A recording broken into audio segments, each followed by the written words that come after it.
जय श्री कृष्णा दोस्तों, स्वागत है आपके अपने YouTube channel Panchal artist group में। दोस्तों मैं विष्णु पांचाल आप लोगों से चर्चा कर रहा हूं भारतीय चित्रकला के इतिहास के बारे में। दोस्तों इससे पहले जो हमने वीडियो डाली है उनमें आपसे चर्चा की है दक्षिणी शैली और मुगल इतिहास के बारे में, और सिर्फ जहांगीर तक बताया था। आज के इस वीडियो में हम आप लोगों से बताने वाले हैं शाहजहां और औरंगजेब के समय जो कला विकसित हुई थी उसके बारे में हम आप लोगों से चर्चा करने वाले हैं। तो आइए दोस्तों हम चर्चा करते हैं कि शाहजहां के समय किस स्तर पर कला का विकास हुआ था। देखिए दोस्तों, आपको याद रखना है शाहजहां का सबसे पहले तो समय याद रखना है कि इसने कब से कब तक शासन किया था। तो इसका शासनकाल है 1628 से 1658। दोस्तों शाहजहां जो था वो चित्रकला प्रेमी नहीं था, वो वास्तुकला में इंटरेस्टेड था, वास्तुकला में ज्यादा रुचि रखता था।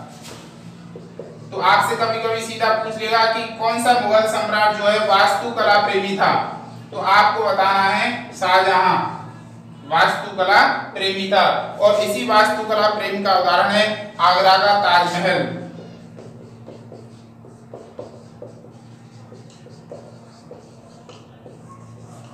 ठीक है दोस्तों, शाहजहां के समय जो है प्रमुख ग्रंथ है शाहनामा। शाहजहां के समय ज्यादा नहीं, सिर्फ आपको 2-4 लाइनें ही आपको याद रखनी है। इस पे आप स्टार भी लगा सकते हो कि शाहनामा किसके समय का ग्रंथ है, तो आपको आंसर देना है शाहजहां के समय का। दोस्तों एक और चीज आपको याद रखनी है, शाहजहां के समय के चित्रकार कौन कौन से हैं? विचित्र, दूसरा है चित्रमन, नेक्स्ट है होनहार और नेक्स्ट है लालचंद। दोस्तों आपको शाहजहां कालीन 4 चित्रकारों के नाम आपको याद रखने हैं, विचित्र, चित्रमन, होनहार और लालचंद। किसके समय के चित्रकार हैं? शाहजहां के समय के। शाहजहां किस कला में अधिक रुचि रखता था? वास्तुकला में। शाहजहां कालीन प्रमुख ग्रंथ कौन सा है? शाहनामा। दोस्तों एक और चीज आपको याद रखनी है, शाहजहां के समय शाह कलम के चित्र बनाए गए थे। दोस्तों शाह कलम क्या होती है कि कागज पर की गई चित्रकारी, यानी कागज पर काले रंग से की गई चित्रकारी शाह कलम कहलाती है। कागज पर काले रंग से की गई चित्रकारी क्या कहलाएगी? शाह कलम कहलाएगी। उस कागज पर अंडे की जर्दी वगैरह का लेप भी किया जाता था और उसके बाद उस पर काले रंग से चित्रकारी की जाती थी। ऐसा सिर्फ और सिर्फ शाहजहां के समय में हुआ था, जिसे शाह कलम कहा गया है। दोस्तों आगे के हम इसमें चर्चा करते हैं शाहजहां कालीन चित्रकला जो विकसित हुई थी उसकी विशेषताएं क्या हैं। वैसे मैंने आपको बता दूं कि शाहजहां जो था वो वास्तुकला प्रेमी था, चित्रकला में बिल्कुल भी रुचि नहीं रखता था। लेकिन उस समय जो चित्रकार जो थे उन्होंने अपनी पूरी कोशिश की थी कि हम अपने चित्रों के माध्यम से शाहजहां को खुश कर सकें। यही कारण था कि कुछ चित्रकला का विकास शाहजहां के समय में हुआ था। देखिए दोस्तों शाहजहां कालीन चित्रों की विशेषताएं कौन कौन सी हैं। दोस्तों विशेषता में आपको 4 पॉइंट याद रखने हैं। जैसा कि पहली चीज तो मैं आपको बता चुका हूं कि शाह कलम के चित्र किसके शासनकाल में बने थे? शाहजहां के शासनकाल में। दूसरी चीज विषय क्या है, यानी जो चित्र बनाए गए थे उनकी विषय क्या है? तो इन चित्रों की विषय है एक तो जो उस समय की सभ्यता जो थी उससे संबंधित चित्र बनाए गए थे, तथा कुछ सम्मानित व्यक्तियों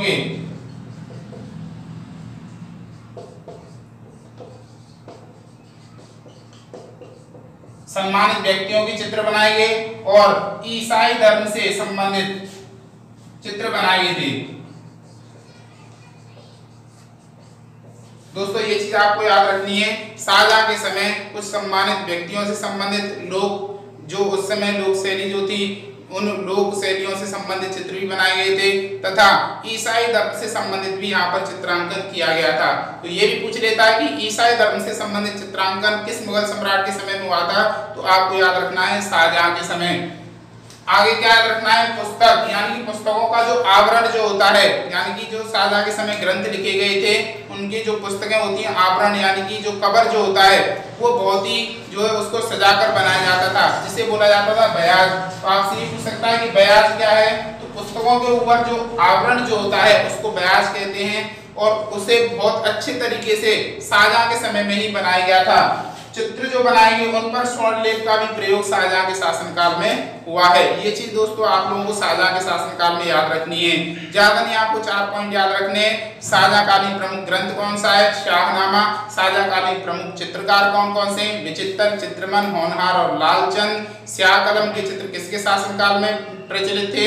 शाहजहां के शासनकाल में। दोस्तों एक चीज और आपको याद रखनी है कि शाहजहां के समय जो चित्र बने थे वो उन चित्रों में बारीक शैली यानी कि बारीक रेखांकन का प्रयोग हुआ है, बहुत ही बारीक रेखांकन का उसमें रेखाओं के माध्यम से चित्र बनाए गए हैं। क्यों किया गया था ऐसा? बहुत अच्छे स्तर पर भी चित्र बनाए गए थे। वो इसीलिए बनाए गए थे क्योंकि मैंने आपसे पहले भी कहा था कि शाहजहां जो था वो वास्तुकला प्रेमी था, चित्रकला में बिल्कुल भी रुचि नहीं रखता था, लेकिन चित्रकारों ने अपना पूरा प्रयास किया बारीक रेखांकन सुंदर चित्रण करके कि चित्रों के माध्यम से हम किसी प्रकार सम्राट को खुश कर सकें। लेकिन सम्राट जो है सिर्फ और सिर्फ वास्तुकला में ही अपनी रुचि रखता था। दोस्तों शाहजहां में आपको सिर्फ इतना याद रखना है। शाहजहां के बाद हम बात करेंगे औरंगजेब के बारे में। औरंगजेब के बारे में आपको सिर्फ इतना याद रखना है कि औरंगजेब एक कट्टर शासक था। औरंगजेब के समय मुगल कला का पतन हो गया था पूर्ण रूप से। क्यों हो गया था? क्योंकि औरंगजेब जो था वो चित्रकला को क्या मानता था? अपने धर्म के विरुद्ध मानता था। और बाबर, हुमायूं, अकबर, जहांगीर, शाहजहां, यहाँ तक जितने भी चित्र बने थे उन सब पर औरंगजेब ने सफेदी पुतवा दी। आइए दोस्तों हम और चर्चा करते हैं औरंगजेब के बारे में।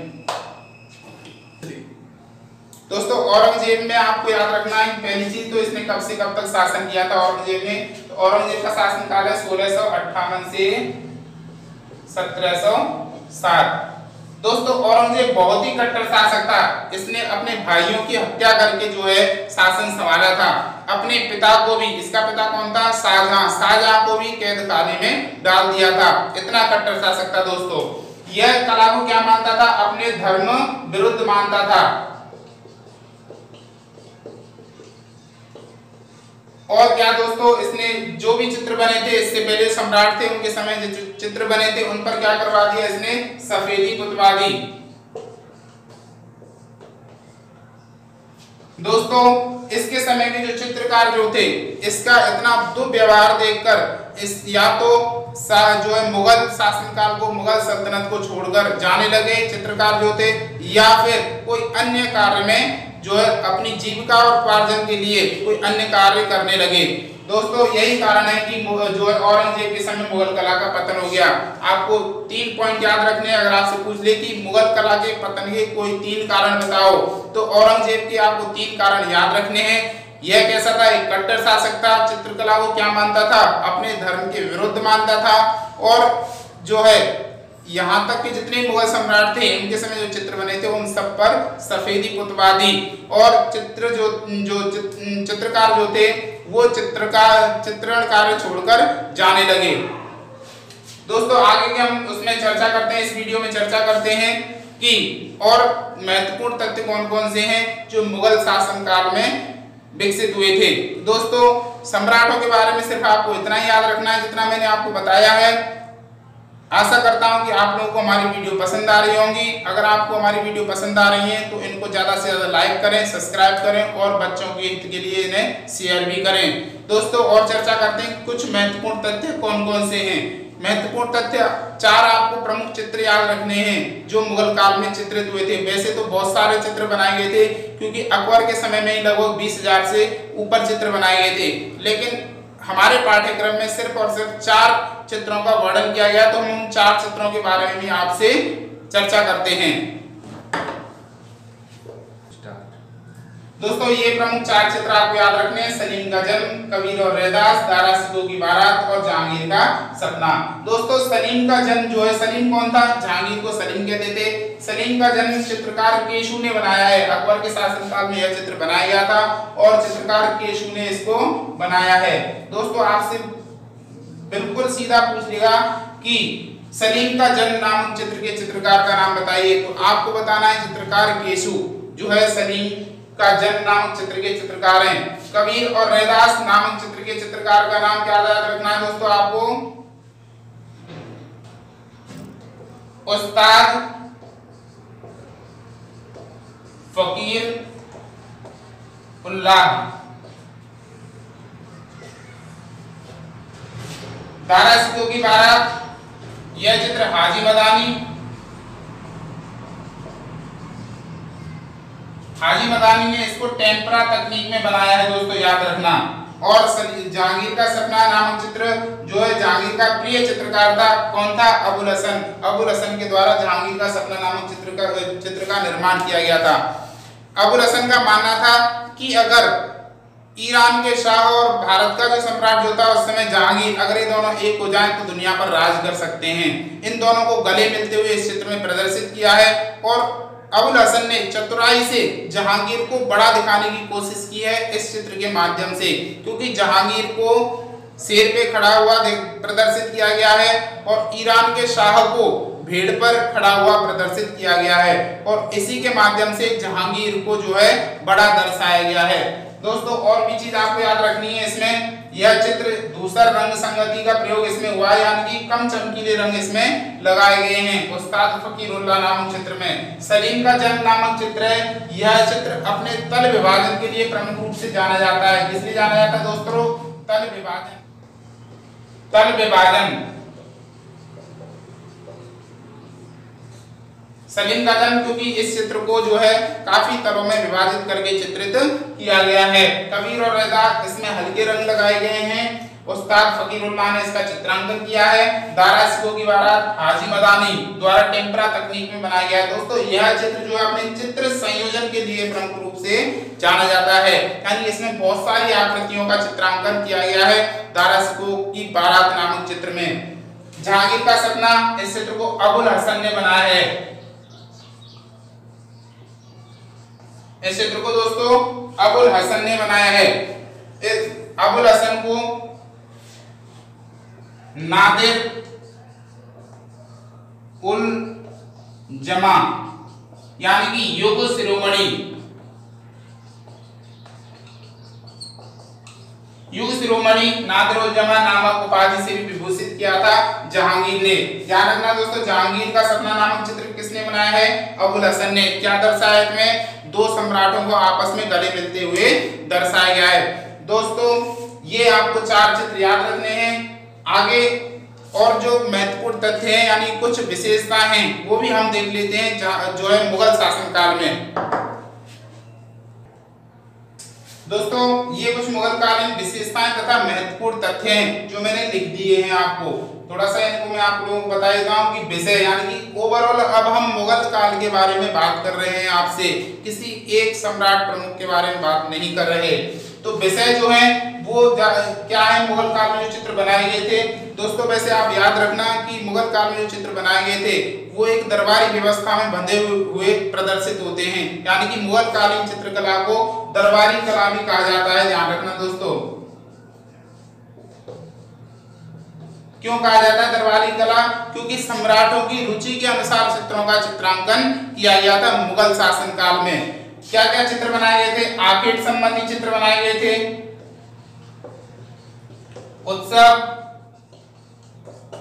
सम्राटों के शबीह चित्र तथा कुछ पौराणिक और धार्मिक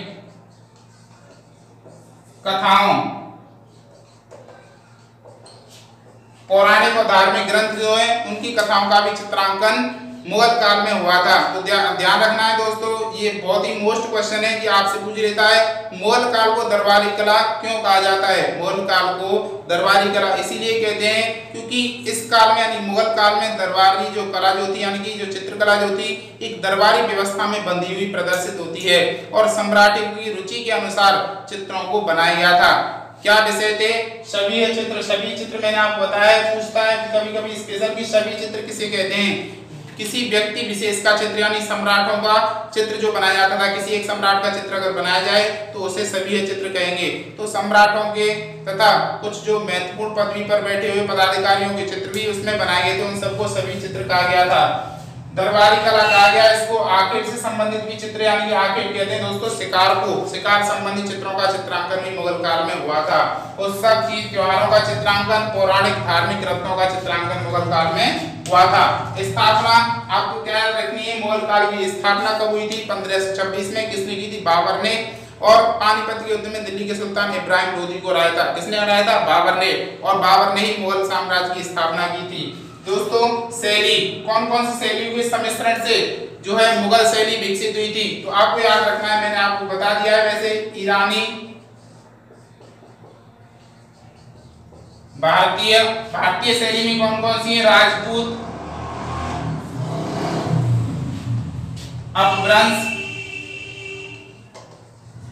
अपभ्रंश शैली दोस्तों, जैन शैली के नाम से भी इसको जाना जाता है। इन सभी शैलियों के मिश्रण से एक नवीन शैली का विकास हुआ। इसे कला इतिहास में मुगल शैली के नाम से जाना गया।